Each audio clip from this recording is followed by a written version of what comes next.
नमस्कार दोस्तों, और स्टडी विद ज्ञान प्रकाश में आपका बहुत बहुत स्वागत है। तो आज के वीडियो में हम लोग पढ़ेंगे 25 जनवरी के करंट अफेयर। देखिए फ्रेंड्स, कुछ दिनों से करंट अफेयर का जो सेशन है थोड़ा सा डिस्टर्ब है, यानी कि रेगुलर वीडियोज़ आपको नहीं मिल रहे हैं। लेकिन आपकी परीक्षा से पहले आपको सारे वीडियोज़ और PDF जो मंथली PDF है, साथ ही साथ जो आपकी ईयरली PDF होगी, और हर महीने के लिए टॉप 60 MCQ यानी कि हर दिन से 2 प्रश्न जो कि सबसे अच्छे प्रश्न होंगे, उनकी पूरी सीरीज आपको प्रोवाइड करवा दी जाएगी। तो चैनल पर अगर आप पहली बार हैं तो सब्सक्राइब कर लीजिएगा, बेल आइकन को प्रेस कर दीजिएगा ताकि हर वीडियो का नोटिफिकेशन आपको सबसे पहले मिले। तो आइए शुरू करते हैं आज का वीडियो। आज 25 जनवरी है। पहला क्वेश्चन होगा, हाल ही में यमन पर किस देश ने एयर स्ट्राइक कर दी है? देखिए फ्रेंड्स, अगर आप मैप देखेंगे तो ये है सऊदी अरेबिया और ये है यमन। यमन को आप देख रहे होंगे कि ये सऊदी अरेबिया का एक पड़ोसी देश है, लेकिन बनती नहीं है दोनों की आपस में। बिल्कुल इसे आप ऐसे समझ सकते हैं, जिस प्रकार भारत और पाकिस्तान के बीच में कश्मीर है, उसी प्रकार से सऊदी अरब और यमन के बीच में आपस में थोड़ी सी खींचतान चलती रहती है। फिलहाल यमन पर जो लेटेस्ट एयर स्ट्राइक की गई है वो सऊदी अरब के द्वारा की गई है, लेकिन इसके पहले यमन ने भी सऊदी अरब पर कुछ हमले किए थे। मतलब एक तरीके से आप ये कह सकते हैं कि यमन की करतूतों के बदले में सऊदी अरब ने यमन पर एयर स्ट्राइक को किया है। और यमन के सादा क्षेत्र में, सादा जो है ये यमन की राजधानी है, ये हवाई हमले सऊदी अरब के द्वारा किए गए हैं। सादा क्षेत्र में हूती विद्रोहियों की जो मजबूत पकड़ है उसे तोड़ने के लिए ये प्रयास किए गए हैं। इससे पहले हूती विद्रोहियों ने सऊदी अरब पर हमले किए थे। यमन की राजधानी सादा है, वहाँ पर जो मुद्रा चलती है उसे कहते हैं येमेनी रियाल। येमेनी मतलब इसे यमन आप ऐसे भी लिख सकते हैं, येमेनी, ठीक है, येमेनी रियाल। हूती संगठन 1990 के दशक में हुसैन बदरुद्दीन अल हूती ने स्थापित किया था। तो पूरा नाम था इनका हुसैन बदरुद्दीन अल हूती। तो हूती के नाम पर इसे हूती संगठन कहा जाता है, जिसका ताल्लुक यमन के सिया बहुल संप्रदाय से था। हूती संगठन का नारा क्या है, इससे आपका इनका जो ऑब्जेक्टिव है वो आप समझ पाएंगे।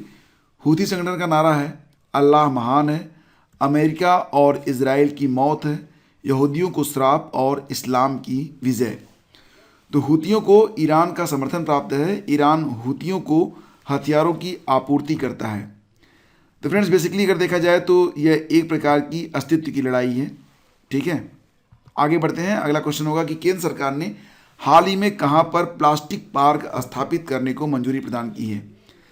देखिए फ्रेंड्स, अब तक नवंबर 2021 तक भारत में कुल 8 प्लास्टिक पार्क की योजना थी, जिसमें 2 डिक्लेयर होने शेष थे, यानी कुल मिलाकर भारत में 10 प्लास्टिक पार्क बनाए जाएंगे।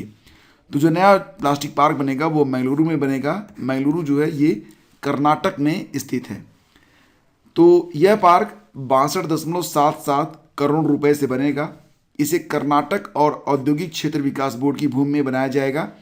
और फ्रेंड्स, आपको बता दें कि केंद्रीय उर्वरक और रसायन मंत्री मनसुख मांडविया ने नवंबर 2021 में राज्यसभा को बताया था कि केंद्र सरकार ने अब तक 8 प्लास्टिक पार्क को मंजूरी दी है और उन्हें विकसित किया जा रहा है। उन्होंने बताया था कि ऐसे 2 अन्य पार्क भी जल्द ही मंजूर किए जाएंगे और इनका भी निर्माण किया जाएगा।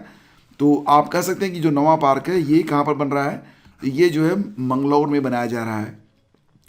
एक प्रश्न के लिखित उत्तर में मांडविया ने यह बताया था कि ये पार्क जो हैं वो असम, ओडिशा, मध्य प्रदेश, झारखंड, तमिलनाडु, उत्तराखंड और छत्तीसगढ़ में बनाए जाएंगे। मध्य प्रदेश में 2 पार्क तब बन रहे थे। फिलहाल अब पार्कों की संख्या 9 हो गई है और कुल मिला के 10 पार्क बनाए जाएंगे, प्लास्टिक पार्क, ठीक है।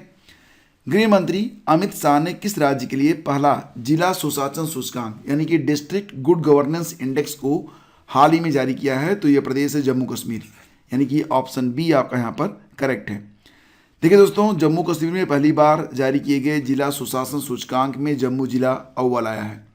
जन स्वास्थ्य, जन अनुकूल शासन, मानव संसाधन विकास, समाज कल्याण समेत 10 क्षेत्रों के 58 सूचकांक में बेहतर पाए जाने वाले जम्मू को पहला स्थान मिला है।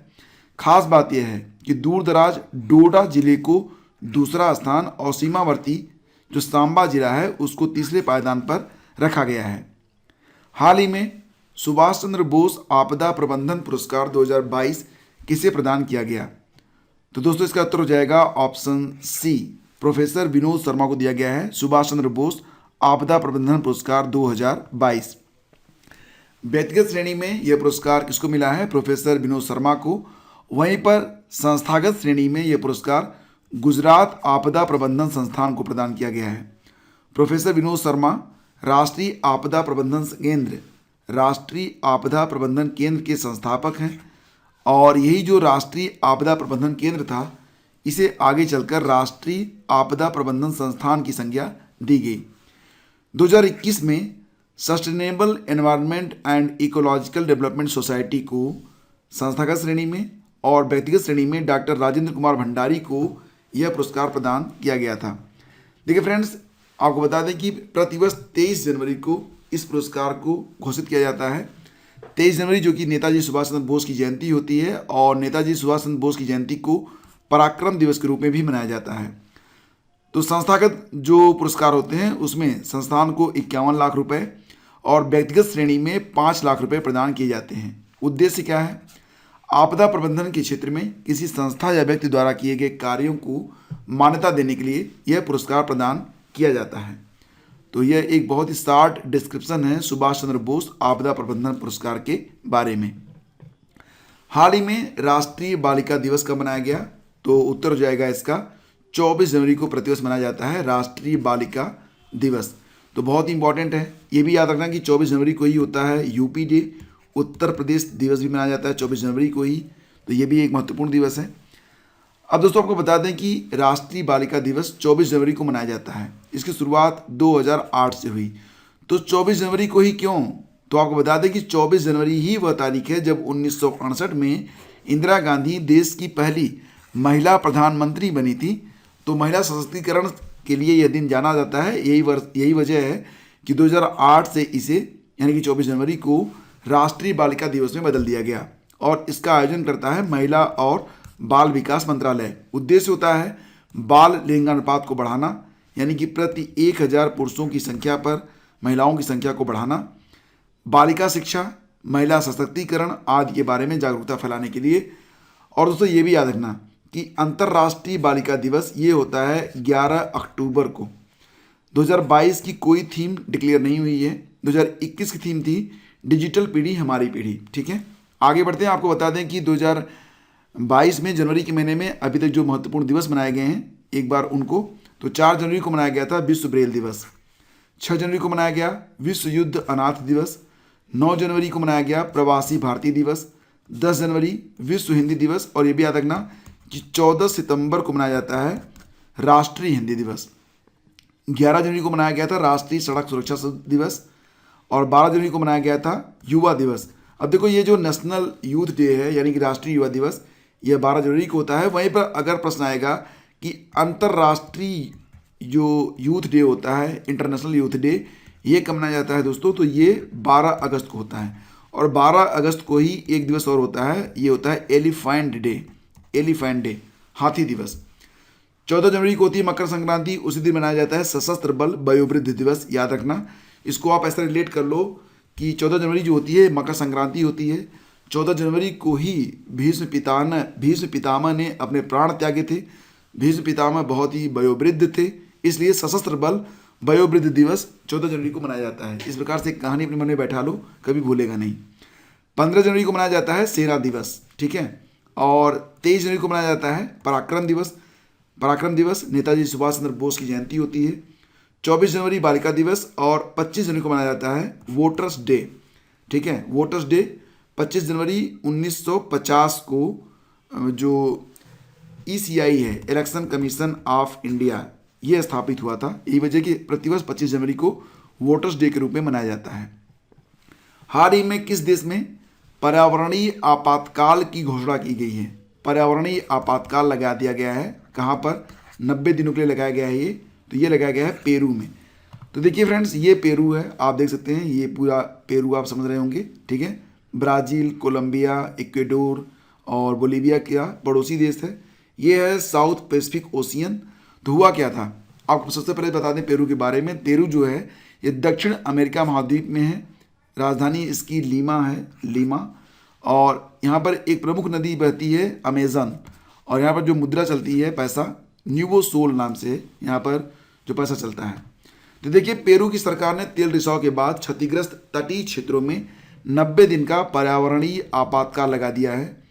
तेल रिसाव की घटना हुई थी और इसमें लगभग 6000 बैरल कच्चे तेल का रिसाव हो गया था। यह रिसाव टोंगा में एक ज्वालामुखी के विस्फोट के परिणाम स्वरूप उत्पन्न फ्रीक वेव्स, यानी कि बहुत तेज गति की वहाँ पर वेव्स आई थी, उसकी वजह से क्या हुआ कि स्पेनिश ऊर्जा फर्म रेप्सोल के एक टैंकर से 6000 बैरल तेल का रिसाव हो गया। यह घटना पेरू की राजधानी लीमा से करीब 30 किलोमीटर उत्तर में स्थित ला पैम्पिला रिफाइनरी में हुआ, जो बंदरगाह शहर कैलाओ में वेंटालिना जिले में स्थित है। ठीक है, फिलहाल इन शॉर्ट आप इतना याद रखो कि ये जो घटना हुई है वो पेरू में हुई है और पेरू की राजधानी लीमा है और एक ज्वालामुखी में विस्फोट हुआ। विस्फोट के कारण वहाँ पर शॉक वेव्स आई। शॉक वेव्स के कारण क्या हुआ कि एक टैंकर था रेप्सोल, स्पेनिश ऊर्जा फर्म है रेप्सोल, उसके एक टैंकर में रिसाव हो गया। 6000 कच्चे तेल का रिसाव हुआ और इससे जो समुद्री जीव हैं उनके जीवन पर संकट है। इस संकट को दूर करने के लिए यहाँ पर आपातकाल लगाया गया है, यानी कि तेजी से राहत और आपदा बचाव कार्य किए जा रहे हैं। हाल ही में भारत की पहली पैरा बैडमिंटन अकादमी कहाँ पर स्थापित की गई है? तो इस क्वेश्चन को आप मोस्ट इंपॉर्टेंट की श्रेणी में रखना। जो पहली पैरा बैडमिंटन अकादमी है ये खोली गई है कहाँ पर? ऑप्शन बी यानी कि लखनऊ में। भारत की पहली पैरा बैडमिंटन अकादमी लखनऊ उत्तर प्रदेश में स्थापित हुई है और इसमें सभी उन्नत उपकरण और सुविधाएं हैं। यह setup Stade de France stadium Paris France में होने वाले 2024 के पैरालंपिक में भारत की पदक संभावनाओं को सुधारेगा। बैडमिंटन सेंटर को भारतीय पैरा बैडमिंटन टीम के मुख्य राष्ट्रीय कोच गौरव खन्ना ने एजिस फेडरल लाइफ इंश्योरेंस के सहयोग से लॉन्च किया है। हाल ही में किसे ICC women cricketer of the year चुना गया? तो शेफाली वर्मा, स्मृति मंधाना, मिताली राज और झूलन गोस्वामी।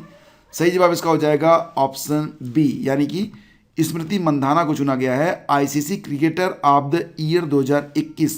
ठीक है, तो बहुत ही इंपॉर्टेंट है ये क्वेश्चन भी।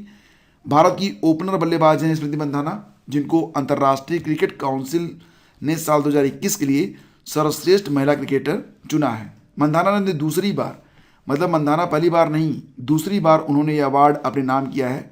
इसके पहले 2018 में सर्वश्रेष्ठ महिला क्रिकेटर और सर्वश्रेष्ठ महिला वनडे क्रिकेटर भी वो रह चुकी हैं। मंधाना 2 बार यह अवार्ड जीतने वाली भारत की पहली खिलाड़ी हैं। वहीं अगर ओवरऑल देखा जाए तो दूसरी महिला क्रिकेटर हैं। उनसे पहले ऑस्ट्रेलिया की ऑलराउंडर एलिस पेरी 2 बार 2017 में और 2019 में सर्वश्रेष्ठ महिला क्रिकेटर होने का गौरव प्राप्त कर चुकी हैं। स्मृति मंधाना ने अब ये जो अवार्ड मिलता है सर्वश्रेष्ठ महिला क्रिकेटर का अवार्ड आईसीसी के द्वारा, तो इसमें एक ट्रॉफी मिलती है और इसे कहते हैं रिसेल हे हो फ्लिंट ट्रॉफी। रिसेल हे हो फ्लिंट ट्रॉफी को उन्होंने जीत लिया है for ICC women's cricketer of the year के लिए। देखिए फ्रेंड्स, अब यहाँ पर हम बात करेंगे कि ICC men's cricketer of the year 2021 कौन बने। तो एग्जाम में आ सकता है कि ICC men's cricketer of the year कौन चुने गए थे। तो ये हैं पाकिस्तान के पेसर शाहीन अफरीदी। देखो नाम में कन्फ्यूज मत होना, शाहीन नाम है, शाहिद नहीं। शाहीन अफरीदी को चुना गया है ICC men's cricketer of the year for 2021। तो शाहीन अफरीदी ने महज 21 साल की उम्र में ICC cricketer of the year award जीतकर इतिहास रच दिया है। ये वो अवार्ड हासिल करने वाले सबसे कम उम्र के खिलाड़ी हैं। अफरीदी के लिए साल 2021 कमाल का रहा। उन्होंने 36 मैचों में महज 22.20 की औसत से 78 विकेट अपने नाम किए हैं। इसके अलावा Babar Azam best one day player of the year चुने गए। Mohammad Rizwan T20 cricketer of the year चुने गए हैं। तो दोस्तों ये थे आज यानी कि 25 जनवरी के करंट अफेयर। वीडियो पसंद आया तो इसे लाइक जरूर कीजिएगा, अपने दोस्तों के बीच इसे शेयर कर दीजिएगा और वीडियो के बारे में कमेंट करके हमें बताइएगा कि आपको कंटेंट कैसा लगा। और देखिए फ्रेंड्स, अगर आप चाहते हैं कि डेली करंट अफेयर की वीडियो आपको सबसे पहले मिले तो सब्सक्राइब करने के बाद बेल आइकन को प्रेस जरूर कीजिएगा। ठीक है, थैंक यू सो मच। और लेक्चर की PDF आपको मिल जाएगी टेलीग्राम चैनल से, तो जाकर डाउनलोड कर लीजिएगा। Thank you so much.